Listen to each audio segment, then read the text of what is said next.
9:57 de la mañana y ya estamos en comunicación con Vanina Biasi, diputada nacional por el FIT Unidad y precandidata a jefa de gobierno por la lista del Partido Obrero MST. Vamos a estar charlando con Vanina acerca, de la cuestión de que se impugnó la candidatura de Jorge Macri para jefe de gobierno de Cava. Vanina, ¿cómo estás? Rocío y Ayelen te saludan. Hola, buen día a las dos. Muy buenos días, gracias por comunicarte, por acceder a la entrevista con nosotros. Bueno, hablar primero y principal sobre esta cuestión de la impugnación de Jorge Macri, la candidatura. ¿Qué expectativas tienen con la resolución de este caso? Mira, la impugnación que presentamos es una impugnación. Estoy con un rebote enorme, o sea, me escucho solo a mí todo el tiempo. No sé, se los aviso por si eso se puede. Ahí lo está chequeando el operador. No, les decía, hicimos la presentación es en base a que la candidatura de Jorge Macri no respeta el artículo 97 de la Constitución de la ciudad, que la pueden googlear, es un texto muy sencillo, al respecto de que para ser candidato en la ciudad tenés que haber nacido en la ciudad o haber estado residiendo en la ciudad los 5 años anteriores previos a la elección que está en cuestión. Bueno, claramente, quien fuera intendente de Vicente López entre el año 2011 y el mes pasado no reúne los requisitos porque nació en Tandil y no estuvo residiendo en la ciudad durante los 5 años anteriores consecutivos. Tenemos 2 instrumentos que ratifican que esto no es una cuestión interpretativa porque la justicia ya interpretó el artículo 97 de la Constitución. ¿Cómo lo hizo? Con una jurisprudencia que hay. En el año 2011 se judicializó el intento de Adrián Pérez de llegar a la jefatura de gobierno y la justicia determinó que él no reunía los requisitos. ¿Por qué? Porque no había tenido 5 años de residencia previa. Esto fue un caso que se conoció mediáticamente, etcétera. Adrián Pérez de la coalición cívica no pudo ser en el 2011 candidato a jefe de gobierno. Ahora, nosotros también tenemos casos no judicializados de aplicación del artículo 97. Nosotros en el año 2021 presentamos a quien es el referente de nuestro trabajo en las barriadas más humildes de la ciudad, etcétera, lo presentamos como candidato a legislador. La justicia electoral nos lo bajó diciendo que no estábamos comprobando que tuviera los 5 años de residencia que se requieren anteriores a la elección. Y así podríamos contar. Les voy a decir una cosa. Lo primero que me tomó por sorpresa es que yo sola el lunes hice una presentación sobre esto. Porque todas las fuerzas políticas que actuamos en la ciudad hemos vivido que el Tribunal Electoral nos bajara, que la Justicia Electoral nos bajara candidatos porque no respetamos el 97. Y ahora resulta ser que para Jorge Macri está habilitado. Ustedes, la pregunta que me hicieron era ¿qué expectativas teníamos? Sí. Con el Tribunal Electoral ninguna. Claro. Realmente, porque es un tribunal armado por Larreta, Macri y compañía. Sí, el blindaje es absoluto. Total. Y en la ciudad de Buenos Aires eso es una realidad particular. Yo creo que en todas las provincias del país las justicias son adictas a sus representaciones políticas. Entonces, aquí lo que se da es un fenómeno en el cual el tribunal... chicas, por favor, miren hoy, Clarín saca un fallo, una nota que dice, la justicia fallará a favor de Jorge Macri. Excelente, bárbaro. Ya está. Recién lo acabo de ver. Ay, así que no tenemos expectativas de ese tipo, vamos a ir a la Corte Suprema. Bien, ¿y ahí cómo sería el proceso ya con la Corte Suprema? Ya estamos haciendo el escrito y la Corte Suprema, a ver, ¿cómo es? Nosotros nos agarramos de los casos San Juan y Tucumán. Sí. Entonces, si la Corte... Todo va a ser divertido, eso lo puedo asegurar. Quiero decir lo siguiente. Si vamos a la Corte, vamos a ver los escenarios.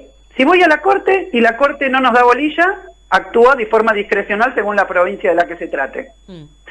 Si voy a la Corte y la Corte le da la razón a Jorge Macri, otra vez, actúa de forma discrecional con relación a las resoluciones que tomé a otras provincias de otro signo político. Y si vamos a la Corte y nos da la razón, habremos triunfado. Claro, así que todo es positivo porque se pone sobre la mesa absolutamente cómo es el juego político de los poderes del Estado, ¿no? Claro, digo, más allá de la resolución final, que sí, no hay mucha esperanza al respecto para nuestro lado, digamos, pero queda por lo menos evidente y escrachado, claro, expuesto, es más, sí, más formal esa palabra, expuesto, Sí, la impunidad que tiene el PRO en la ciudad de Buenos Aires, por supuesto. Y Jorge Macri, bueno, después de la denuncia salió a hablar y dijo que algo, aparte que tiene que ver, no sé, pero bueno, que esta denuncia viene de los mismos que hacen la mayoría de los piquetes violentos en la ciudad. Sí. ¿Qué opinas de eso? Es interesante el discurso político que se usa, porque aparte la interacción es la siguiente. ¿Qué opina Jorge Macri sobre la denuncia que le presentaron? Bueno, que viene de los piqueteros violentos. No, respóndame si cumple el 97 o no. No me juzgue a quien lo ha... por supuesto que yo no lo quiero. Dice, los piqueteros violentos no nos quieren de cosas. Miren, nosotros no somos violentos y efectivamente no los queremos como jefe de gobierno. ¿Cabe alguna duda de eso? Digo, el hombre lo primero que hizo cuando se pasó de la General Paz para ese lado fue hablar diciendo que iba a sacar a la gente pobre e indigente que tiene que meterse adentro de los cajeros automáticos porque se está muriendo de frío en estos días. Obvio, no queremos esa representación política en la ciudad. Pero les digo una cosa, esto tiene un significado, porque realmente Jorge Macri es un escándalo, no responde a los requisitos, pero ni loco. Ahora, ¿por qué la fuerza que gobernó 16 años la ciudad coloca a una persona que está tan floja de papeles? Eso es una pregunta que nos tenemos que hacer para entender el trasfondo político de esto. Mauricio Macri dijo, ok, yo me bajo de la competencia, pero si es que quiero una sola cosa, me tienen que traer a mi primo desde Vicente López a la ciudad para que yo recupere el manejo de la ciudad. Sí. ¿Y para qué quiere el manejo de la ciudad? Es un acto de nepotismo. Ahora, el único que puede defender los intereses de Mauricio Macri en la ciudad es su primo, que no tiene los requisitos en forma, pero igual lo trajo. ¿Y para qué lo trajo? Para defender los negocios de otros primos que están del otro lado del mostrador, que son empresarios y que tienen el manejo de los principales negociados de la ciudad. Entonces estamos hablando de un Mauricio Macri que desde la ciudad de Buenos Aires se está preparando para volver a presidir el país, porque no se olviden que de la Rúa, el propio Mauricio Macri y ahora Larreta han hecho su carrera política presidencial sobre la base de los fondos de la ciudad de Buenos Aires. Sí. Y quien no denuncie esto es porque está enganchado con los negocios del macrismo en la ciudad. No tiene otra explicación. Dicen, vamos a perder y después va a venir Jorge Macri nos va a cortar el chorro de este negocio, de este otro y de este otro. Por eso no están denunciando los demás. Claro. Lo estás planteando a Jorge Macri como un títere también del PRO, específicamente de Mauricio. De Mauricio Macri, es el tipo de Mauricio Macri en la ciudad, claramente, en la interna incluso del propio Juntos por el Cambio. Les digo algo, me anticipo yo a lo que se ha dicho en estos días. Esto beneficia a Lustó. Bueno, en primer lugar, yo quiero decirles una cosa, hace 30 años que milito, 25 años que tengo militancia gremial, 14 años que soy delegada. Chicas, si a mí vienen y me cambian las reglas del juego delante de mi cara, yo pataleo en todos los lugares donde me cambian las reglas del juego delante de mi cara. Claro. Porque es el principal requisito que no podemos dejar pasar, por lo menos que me mantengan la ficción de igualdad a la hora de acceder a los requisitos. Después él va a tener los fondos que yo no tengo para hacer una campaña electoral, pero no me vengan con que valen algunos requisitos para ellos y otros para nosotros, porque no. La formalidad de la igualdad frente a la ley, yo tengo que defenderla hasta el final. Y acá, ¿cómo puede ser que no estemos todos haciendo presentaciones? Bueno, eso es lo que también hablábamos bastante en el programa, de que nos llama bastante la atención la cuestión de la campaña en la ciudad por parte también, bueno, del peronismo, el kirchnerismo y otros partidos políticos, que, como decís vos, hay ahí un silencio preocupante, la verdad, ¿no? Como, nada, por una cuestión viene lo que decías vos, el macrismo hace muchísimos años y es muy difícil sacarlo, pero también es como nadie, como si vos está pataleando y tampoco, o sea, pedirle al PRO que juegue limpio es pedirle peras al olmo, es imposible. Pero bueno, yendo un poquito a tu candidatura puntualmente como jefa de gobierno porteña, que estamos también hablando de esta cuestión de la ciudad, ¿cuáles son los puntos más urgentes para vos y para todo tu proyecto de solucionar específicamente en la ciudad de Buenos Aires? Mira, sí, yo creo que son, sin lugar a dudas, 3 ejes centrales. El problema del salario, el problema de la vivienda, en todos sus aspectos, y obviamente también el problema de la seguridad. Problema del que la izquierda suele no hablar, pero en las barriadas más pobres de la ciudad de Buenos Aires, el problema de la inseguridad es acuciante. Entonces, tenemos un programa, hoy nosotros a las 4:30 de la tarde en el Picadero vamos a hacer la presentación de nuestro programa nacional con Solano, pero anticipo algunos de los que vamos a hacer ahora el 13 de julio de nuestro programa para la ciudad. El salario, bueno, un aumento. Ayer estuve recorriendo el Hospital Pedro Elizalde. La situación salarial en la ciudad de Buenos Aires es tremenda, es muy dura. Entonces necesitamos efectivamente un aumento de salario general. Y este problema no es menor. Acaba de salir un informe al respecto de la distribución de la riqueza, por ejemplo, en Europa, y queda claro, y eso no lo dice el trotskismo, no lo dice la izquierda, sino que lo dicen analistas de organismos internacionales como el Banco Mundial. Las principales riquezas, el aumento, digamos, lo que ha sido durante estos años después de la pandemia, el crecimiento económico de los países. La Argentina tuvo crecimiento económico, ha quedado enteramente en manos de la clase capitalista, de los empresarios, etcétera. Los aumentos salariales se pueden hacer, hay que tener la firmeza y las agallas para frenar la voracidad capitalista que hace que ellos tengan ganancias extraordinarias en medio de un momento en el cual los pueblos se están muriendo de hambre. Este es un aspecto central y para la ciudad también vale. Segundo tema, vivienda. Yo vengo de estar reunida con los vecinos de Chacarita. El problema de la aplicación del código urbanístico en la ciudad es un flagelo. Sí. Solamente en la zona de 30 manzanas de la Chacarita hay 200 obras en construcción en este momento, con el permiso de obra de que puedan construir más de 3 pisos. Entonces está colapsando todo el sistema cloacal, está colapsando todo el barrio, está cambiándole la fisonomía a Colegiales, Saavedra, Chacarita. Entonces, este es un aspecto. ¿Qué hace este aspecto? Que está encareciendo los alquileres nuevamente. La política de Larreta es una política de encarecimiento de los alquileres fenomenal, porque encarece la propiedad permanentemente con esta iniciativa de la patria inmobiliaria. Entonces, ahí nosotros planteamos banco de tierras nacionales y de la ciudad, en el distrito de la ciudad, para la construcción de vivienda, que se regulen las plataformas turísticas, porque fundamentalmente se está construyendo para Airbnb, para todas las plataformas de turismo. Eso es una decisión tomada y eso va a hacer que los próximos alquileres suban de forma aún más extraordinaria, y esto hace que permanentemente expulsen a los laburantes de la ciudad. Mirá, ¿qué sería un banco de tierras, Vanina? Les digo un dato más. En la ciudad de Buenos Aires hace 60 años que no crece la población, pero las villas se cuadruplicaron en población. Esta es la política de Larreta. Vanina, ¿qué sería un banco de tierras? Tiene que haber, esto es algo que no hemos inventado nosotros, tiene que haber un banco de tierras en donde se seleccionen las tierras y se les ponga una cobertura para que sean para vivienda social y no para la especulación comercial. Digamos, de las tierras fiscales. Exacto. Okay. En las tierras de la ciudad, la ciudad comparte tierras que son locales, que yo el Parque Roca, etcétera, o sea, lo que era el indoamericano, etcétera, que son propias, y después están las tierras linderas a los ferrocarriles y a zonas, digamos, nacionales como la portuaria, etcétera, que son tierras nacionales. Bueno, hay que hacer un fondo de tierra y decir, acá no va a poder hacerse una torre de 25 departamentos, ¿se entiende? En Costa Salguero ellos están haciendo torres, cuando les planteamos que eran tierras que tenían que quedar liberadas para que se vea el río, para que haya lugar de esparcimiento.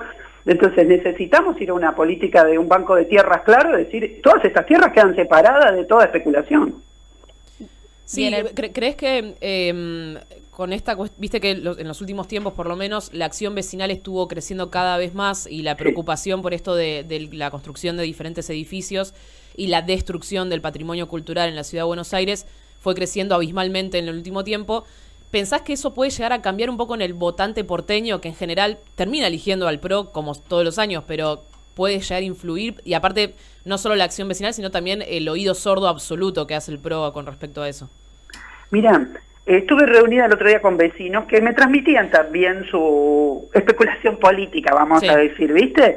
Y yo creo que estas cosas a veces producen un cambio. A ver, solo con estas cosas se produce un cambio, ¿ok? A veces es más rápido, a veces es más lento. En la experiencia personal de la gente que se da cuenta que quienes les prometieron cosas no la están cumpliendo. Te doy un ejemplo. Lustó el espacio de Lustó frente al código, la reforma del código urbanístico, se abstuvo. Y entonces andan haciendo demagogia en los barrios diciendo que ellos van a hacer cambios, etcétera. Se abstuvo porque el PRO ya tenía los votos, si no hubiera votado a favor. Ese es el compromiso que tiene en la ciudad. Entonces, realmente nosotros tenemos que llevar adelante una política de clarificación para que se sepa que es una estafa, que este espacio político pueda realmente avanzar en contra de este enorme negociado que representa el código urbanístico de la ciudad. Así que creo que sí, que es la única posibilidad de que haya un cambio y que se acceda a la conciencia política de qué lugar ocupa cada fuerza en la ciudad, ¿no?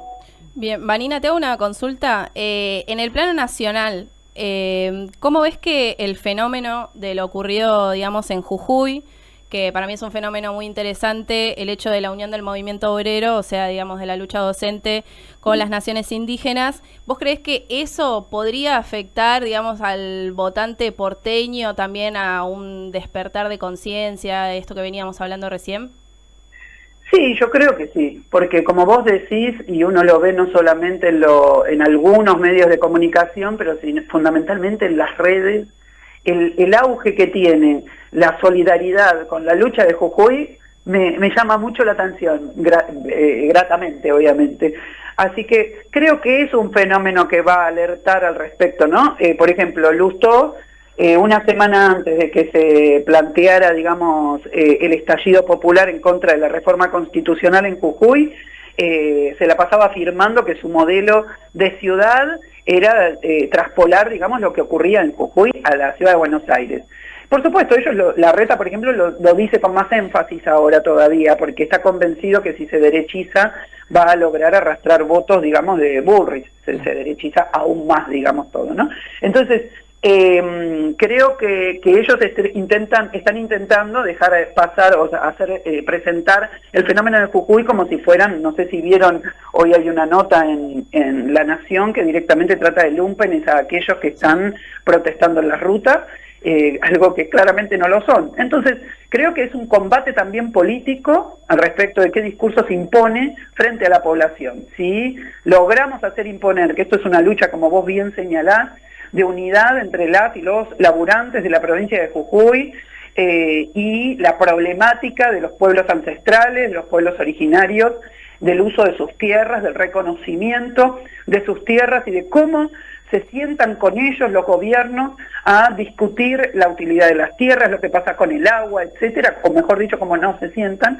Entonces, creo que es un combate que tenemos la responsabilidad de llevar adelante todos, nosotros como militantes, desde el espacio periodístico obviamente también, porque bueno, estamos en plena lucha, así que yo espero y creo que en un sector de la población esto ya ha representado, digamos, una advertencia. Pero creo que nos trae otra enseñanza muy importante también Jujuy, que es aquella que muestra que las votaciones son un terreno demasiado complejo y enrarecido al respecto de el significado y el valor que las esas votaciones. Terminaron de votar a Morales con el 50% de los votos, triunfó, y a los 2 días el pueblo jujeño lo hizo entrar en jaque. Le dijo que su votación no era un cheque en blanco para que regalara las tierras a empresas norteamericanas, australianas que quieren explotar el litio, y entró la rebelión popular con todo. Entonces también es una enseñanza al respecto del significado político que tienen las elecciones. No siempre la adhesión a una fuerza política es un cheque en blanco para que esa fuerza haga lo que quiera.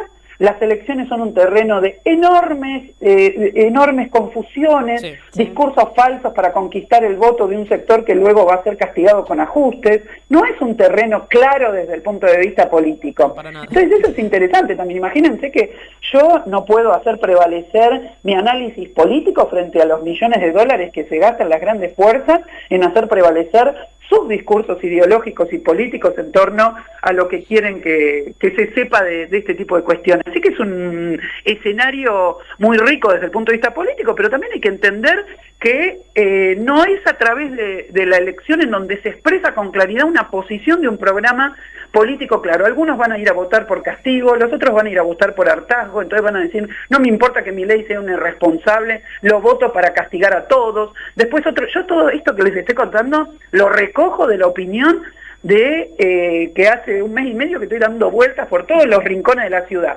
lugares más socialmente, digamos, más acomodados, lugares absolutamente empobrecidos, poblaciones migrantes, poblaciones... realmente es muy confuso el escenario electoral siempre, sí. Así que nosotros pensamos realmente que a veces se puede trasladar al escenario electoral la claridad política de castigar a aquellos que nos han ajustado, pero otras veces no, y quizás después de las elecciones eso se manifiesta a través de una lucha callejera, por ejemplo, que no me cabe duda que también la va a haber, porque este pueblo no va a dejar que los planes de Bullrich y de Larreta se terminen cumpliendo hasta el final. Este pueblo ya demostró que las votaciones no son cheques en blanco. Sí, tengo una consulta más, Vanina. ¿Ustedes se preparan para hacer tercera fuerza nacional, digamos, para desplazar a Milei del plano electoral?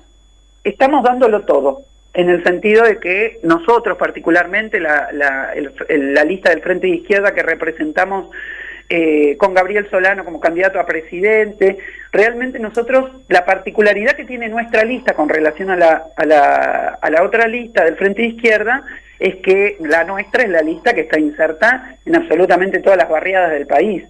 Y realmente en las barriadas del país, en todas las barriadas de la provincia de Buenos Aires, gracias a nuestra inserción en esas barriadas, arrebatándole a los punteros pejotistas, macristas, etcétera, el ascendente sobre importantes sectores de la población que han sido empobrecidas por sus políticas, nosotros hemos sacado resultados extraordinarios en algunos distritos de la provincia, como ocurrió con Matanza, con Merlo, con Moreno, en donde gracias a la gran actividad del polo obrero, la actividad política del polo, que fue, me saco el sombrero, enorme, combatiendo punteros que ofrecen el oro y el moro cuando vienen las elecciones, etcétera.